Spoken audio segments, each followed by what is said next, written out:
Hi viewers, welcome to our channel.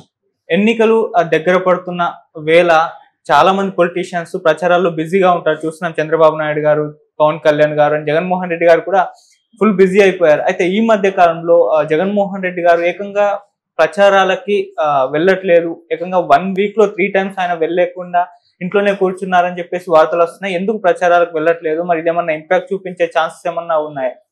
ఇదే అంశం మీద డిస్కస్ చేయడానికి ప్రజెంట్ మనతో పాటు సీనియర్ జర్నలిస్ట్ జయదేవ్ గారు వారితో డిస్కస్ చేద్దాం. సార్ నమస్కారం. సార్ నమస్తే.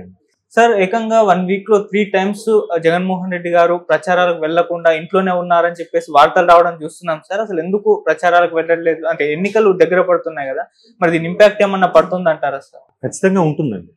ఎందుకంటే మొదటిది, ఆయన గడిచిన 10 రోజుల్లోనే 3 బ్రేకులు తీసుకున్నారు. రెండవది, ఆయన మాట్లాడేటప్పుడు కూడా నన్ను ఒంటరివాణ్ణి చేసేశారు, నాకే అవకాశం లేకుండా చేశారు, అందరు కలిపి నా మీద అటాక్ చేసేస్తున్నారు అనే నిరాశ అయితే కనబడుతుంది. నెక్స్ట్, ఇప్పుడు సింహం సింగిల్గా వస్తుంది, పందులే గుంపుగా వస్తాయి, ఇలాంటి స్టేట్మెంట్స్ ఏమయ్యాయి? మరి సింగిల్ అయితే ఏమైంది? మీరు నిజంగా మీ వల్ల లబ్ధి పొందుంటే, మీ వల్ల రాష్ట్రానికి మేలు జరుగుంటే మీరు ఎందుకు ఇంత నిరాశలోకి వెళ్ళిపోతారు? ఎందుకు అంతగా ఫేస్ ఎక్స్ప్రెషన్స్ కూడా మాడిపోతున్నాయి? వాళ్ళు చెప్పేది ఏంటంటే కేవలం పోల్ మేనేజ్మెంట్ కోసం ఎటువంటి స్ట్రాటజీ ప్లే చేయాలి అనే దాని మీద ఎందుకు ఎంత జనరల్గా ఏం చేస్తారంటే పొద్దున్నంతా తిరిగి నైట్కి బ్రేక్ తీసుకున్నప్పుడు నాయకులతో సమాలోచనలు జరిపి ఏం చేద్దాం, ఎలా చేద్దాం, ఎట్లా వెళ్దాం, పోల్ మేనేజ్మెంట్ దగ్గర ఎవరోని పెడదాం, అక్కడ మనకి ఏంటి పరిస్థితి అని ఆలోచించుకుంటా కదా. బ్రేక్ తీసుకొని మరీ ఆలోచించాల్సిన అవసరం ఉంది. మధ్యలో ఒకసారి తీసుకున్నారంటే నేషనల్ మీడియాకి లేదా టీవీ ఛానల్స్కి ఇచ్చే ఇంటర్వ్యూ కోసం తీసుకున్నారని అనుకోవచ్చు. బట్ ఆ ఇంటర్వ్యూస్లో కూడా నసిగి చెప్పుతున్నట్టుగా ఫేస్లో కూడా గ్లో లేదు. నేను మొన్న కూడా ఇదే మాట అనుకున్నాను. ఎప్పుడు జనరల్గా అందరికీ చిరునవ్వుతోని ఎట్లా అభివాదం చేసే వ్యక్తి ఎందుకో ఫేసు బాగా, అంటే అఫ్ కోర్స్ ఎండలో తిరగడం వల్ల బ్లాక్ అయిపోయారు అనుకోండి, వేరే విషయం. మరి ఎందుకు అట్లా ఉన్నారంటే ముందే ఓడిపోతారని భయమా ఏంటి? ఇప్పుడు ఇది శ్రేణులకు ఎలా వెళ్తుంది? ఎందుకు అన్న ముందే స్టెప్ బ్యాక్ అయిపోయాడు? ఇప్పుడు ఒక్క రోజులో కనీసం ఒక 2-3 సభలు నిర్వహించినా కూడా 2-3 నియోజకవర్గాలు కవర్ అవుతాయి కదా. పైగా చంద్రబాబు నాయుడు గారి మీద విమర్శిస్తున్నారు కానీ చంద్రబాబు నాయుడు గారు పొద్దున్న లెగిస్తే ఉత్తరాంధ్రలో కనబడుతున్నాడు, మధ్యాహ్నం కల్లే స్పెషల్ ఫ్లైట్లో మళ్ళీ రాయలసీమలో కనబడుతున్నాడు, రాయలసీమలో కనబడిన వ్యక్తి మళ్ళీ గోదావరి జిల్లాలో కనబడుతున్నాడు నెక్స్ట్ ఈవినింగ్. దీనికి ఎట్లా అండి? జర్నీ అవుతున్నప్పుడు ఎంత స్ట్రెయిన్ అవుతా ఉంది. మరి ఆయన వయసుకి ఎలా తిరుగుతున్నాడు ఆయన? మరి ఈయన ఎందుకు బ్రేక్ తీసుకుంటున్నాడు?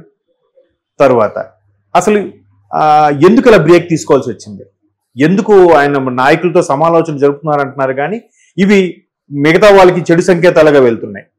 తర్వాత ఏదైతే ఛానల్స్ ద్వారా ప్రభుత్వం మీద ఉన్న అనుమానాల్ని నివృత్తి చేయాలనుకుని కొన్ని ఛానల్స్కి ఇంటర్వ్యూస్ ఏవైతే ఇచ్చారో అవి పూర్తిగా అటర్ ఫ్లాప్ అయిపోయాయి, పూర్తిగా కన్వే చేయలేకపోయారు అనేది కూడా ఒక మీరు కామెంట్స్ చూస్తే ఆ వీడియోస్ కింద ఇవి ఎక్కువైపోయాయి. ఒకడైతే మరి ఒక నెట్జిన్ రాబోయే 2 ఏళ్ళకి సరిపడా ట్రోల్స్ ఇచ్చారన్న థ్యాంక్ యూ అని పెట్టాడు. 2 ఏళ్ళకి సరిపడే ట్రోల్స్ ఇచ్చారంట. అంటే చూడండి అంత వెటకారంగా మాట్లాడుకుంటున్నారు. అంటే ఇక్కడ కూడా ఆయన అంటే గిట్టని వాళ్ళు, ఇష్టం లేని వాళ్ళు రాసుండొచ్చు, తప్పులేదు, ఎవరి అభిమానం వాళ్ళది. సో ఇట్లా ఏమో అనేది శ్రేణుల్లో ఏంటి అన్న ఎందుకు బ్రేక్ తీసుకుంటున్నారు? అరే ఆ బ్రేక్లో మా నియోజకవర్గం వచ్చింటూ బాగుండు కదా, మా నియోజకవర్గం ఎందుకు రావట్లేదు, మా వైపు కూడా వచ్చిండు అంటే మేమంటే లెక్కలేదు, మేము అలాగని గెలిచేస్తామనే. తర్వాత ఒక నేషనల్ మీడియాకి ఇచ్చిన ఛానల్లో కూడా ఓన్లీ నాయకులకి ప్రాధాన్యత కన్నా నా ఫేస్ పెడితేనే ఖచ్చితంగా గెలుస్తుంది, నేను చేసే పథకాల వల్లే ప్రభుత్వం మళ్ళీ ఫామ్ చేస్తామని నమ్ముతున్నాం అని రకరకాలుగా ఆయనగా చెప్పుకుంటున్నారు. అలాంటప్పుడు అక్కడ నాయకులు ఎవరైతే ఉన్నారని డమ్మీ అన్నట్టే కదా అర్థం, వాళ్ళేం చేయనట్టే కదా. ఇది కూడా బ్యాడ్ సంకేతంగా కూడా వెళ్తుంది కదా. ఎప్పుడైనా ఎలా చెప్పాలంటే మన పథకాలు అలాగే మీ నాయకుడు మీకు చేసిన సేవను గుర్తుపెట్టుకోండి అన్నట్టుగానే చెప్పాలి. అలా చెప్పకుండా తనకు తానుగా ఎలివేట్ చేసుకోవడం వల్ల అధినేత అనేది ఇంపార్టెంటే కాదనట్లేదు, ఆయన బొమ్మతోనే వెళ్తుంది. కాకపోతే స్థానికంగా ప్రతి ఎండ్ కస్టమర్కి ఎండ్ వాటర్ వరకు ఈయన వెళ్ళలేడు కదా. అక్కడ స్థానికంగా ఉండే నాయకులు, ఎంపీటీసీలో, జడ్పీటీసీలో, సర్పంచ్లు వాళ్ళు రీచ్ అవుతారు కదా, వాళ్ళు కూడా పాత్ర ఉంది కదా, వాళ్ళు కూడా గురించి ప్రస్తావించాలి కదా. అలా ప్రస్తావించట్లేదు. స్టార్టింగ్లో మంచి అభ్యర్థి, వీడిని మీరు గెలిపించుకోవాలి, మన పార్టీ తరపున చేస్తున్నారు, మంచివాడు, సహృదయుడు అని ఏదో చెప్పి 2 ముక్కలు చెప్పి నెక్స్ట్ అంతా ఈయన గురించి చెప్పుకుంటున్నాడు. సో అది వాళ్ళు కూడా ఏమనలేక ప్రశ్నించలేక కొంత ఉంటుంది కదా. ఇప్పుడు ఈయనకి అభిమానించే వాళ్ళు ఎలా ఉంటారో ఆ స్థానికంగా ఉండే నాయకుడికి అభిమానించే వాళ్ళు కూడా ఉంటారు కదా. అది ఎంతసేపు ఈయన గురించి మాట్లాడడం గురించి మా అన్న గురించి మాట్లాడలేరా అని ఆ కార్యకర్త ఫీల్ అవుతాడు కదా. అది కూడా మైనస్ అవుతుంది కదా. దట్ ఇప్పుడు మీరు అన్నట్టు ఈ 10 రోజుల్లో 3 బ్రేకులు తీసుకోవడం అనేది కొంచెం చర్చనీయాంశంగా మారుతుంది. అంటే ఏంటి, ఏదో తెరవనికి ఏదో నడుస్తుందా, లేదంటే ఎంత చేసినా మనకి ప్రభుత్వం రాదు కాబట్టి ఈ విధమైన నిరాశకు లోనయ్యారా? మరోవైపు ఆయన సిబిఐకి అప్పీల్ చేసుకున్నారంట రేపు 17వ తేదీన ఎక్కడో విదేశాలు యూరోప్ కంట్రీస్ వెళ్ళడానికి కోసమని. ఎందుకు అలా చేసుకున్నారు ఆయన? అంటే ముందే క్లారిటీ వచ్చేసిందా, ఓడిపోతానని తెలిసిపోయిందా అని ఇటువంటి ఈ బ్రేక్ తీసుకోవడము, ఆయన సిబిఐకి 17వ తేదీన నేను టేక్ ఆఫ్ అవుతాను, నాకు జూన్ మళ్ళీ ఫస్ట్ వీక్ లో వస్తాను అని చెప్పి పర్మిషన్ లెటర్ పెట్టుకోవడము, ఇవన్నీ కూడా వైసీపీ శ్రేణులకి కొంత నిరాశ నిస్పృహలకు లోన్ చేసే అంశాలే. అండ్ మోర్ ఓవర్ ఈయన మాట్లాడే విధానము, ఈయన ఫేస్ కూడా అంత గ్లో లేకపోవడము వాళ్ళకి రకరకాల అనుమానాలు తావిస్తుంది. ఇవన్నిటికీ వెరసి అది కొంచెం వైసీపీ ఎవరైతే సీరియస్ గా పనిచేశారో వాళ్ళందరికి కూడా కొద్దిగా మోటివేషన్ తగ్గిందని అనుకోవచ్చు. అది కొన్ని సందర్భాల్లో దగ్గర వరకు రావచ్చు, అలా ఉంటాయి. బట్ మీరు ఇప్పుడు చెప్తున్నట్టుగా ఒక ఆయన కూటమి గెలుస్తారంటున్నారు, ఇంకో ఆయన జగన్మోహన్ రెడ్డి సీఎం అవుతారంటున్నారు. నేను కూడా చాలా విన్నాను. ఒక ఆయన జగన్మోహన్ రెడ్డి గారు సీఎం అయినా 2027 వరకే ఆయనకి సీఎం ఉంది, తర్వాత లేదు అని కూడా చెప్పాడు. ఇంకో ఆయన చంద్రబాబు గారే సీఎం అయ్యే అవకాశం ఉంది, బట్ చంద్రబాబు గారు సీఎం అయిన తర్వాత ఆయన కొద్దిగా ఆరోగ్య పరిస్థితులు దెబ్బతింటాయని ఇంకో ఆయన చెప్పాడు. ఏది జరిగినా అంటే మనుషులకైతే ఏం కాకూడదు ఏది జరిగినా కానీ, బట్ ఎవరు జ్యోతిషకు బలం, ఎవరు ఉపాసన బలం బట్టి వాళ్ళు చెప్తూ ఉంటారు. చూద్దాం. ఇప్పుడు ఈవెన్ కేసీఆర్ విషయంలో కూడా చాలా మంది చెప్పారు, ఎప్పుడైతే ఓడిపోయారో వరుస పెట్టి ట్రోల్స్ వచ్చాయి.